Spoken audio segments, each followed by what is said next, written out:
नमस्कार। पार्लियामेंट में जो विरोध प्रदर्शन किया गया, उसे आतंकवाद कहना गलत होगा। वो एक सत्याग्रह था, एक क्रांतिकारी अहिंसक सत्याग्रह था और बापू ने उसे सत्याग्रह ही करार किया होता। बापू ने लिखा है कि अगर जनता को ये लगता है कि सरकार उसके हितों के खिलाफ कार्य कर रही है, सरकार के कृत्य जनता की भलाई के खिलाफ है, तो ये हर नागरिक का कर्तव्य हो जाता है कि वो खड़ा होकर इसके खिलाफ प्रदर्शन करे, अपना असंतोष जताए। और अगर ऐसा करने पर उसके ऊपर राजद्रोह का आरोप लगता है, तो ऐसे हालात में राजद्रोह करना उसकी जिम्मेदारी बन जाती है और उसने ये कर्तव्य निभाना जरूरी होता है। ऐसे में राजद्रोह गुनाह नहीं, एक कर्तव्य बन जाता है।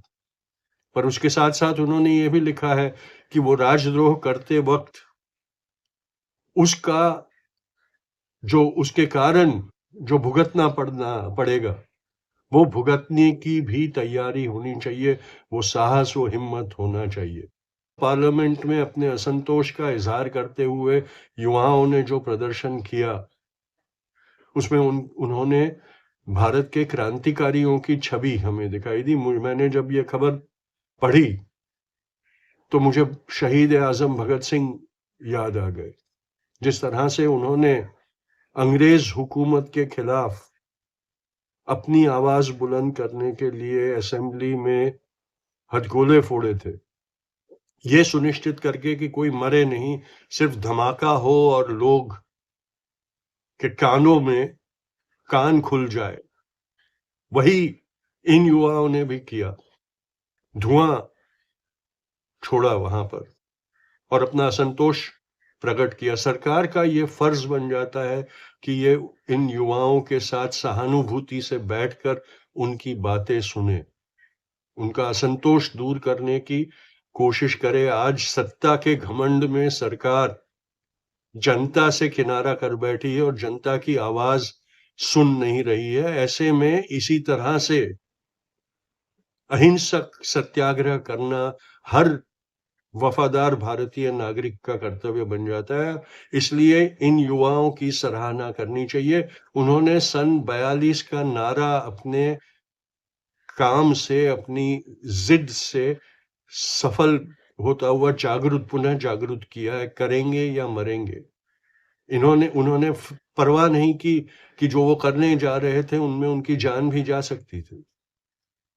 ये एक बहुत पराक्रमी चीज है। और जिस तरह से अहिंसक तरह से उन्होंने सविनय अवज्ञा भंग की, वो सराहने के काबिल है। आज भी अहिंसक सत्याग्रह की महिमा उनके कार्य से उजागर होती है और सुशोभित होती है।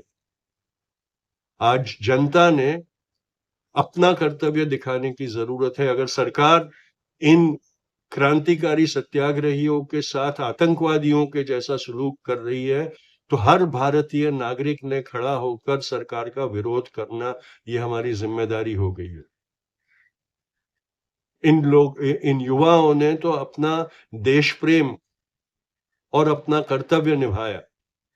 अब हमारा वक्त आया है ये देखने के लिए कि क्या हमारे अंदर सरफरोशी की तमन्ना आज भी जागृत है, क्या वो क्रांतिकारी जज्बा हमारे अंदर जागृत है।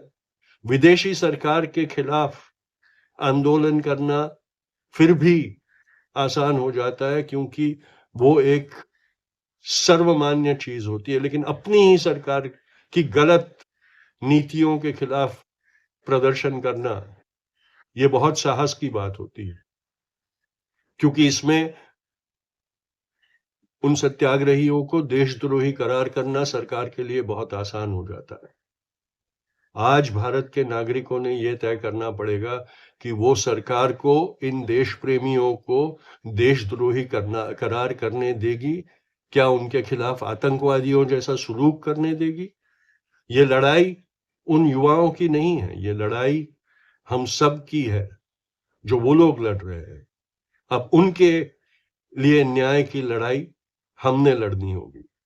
ये पूछना होगा अपने आप को कि क्या हम इस देश के सच्चे वफादार नागरिक हैं, या हम सिर्फ महज सरकार के पिट्ठू बन के रहेंगे।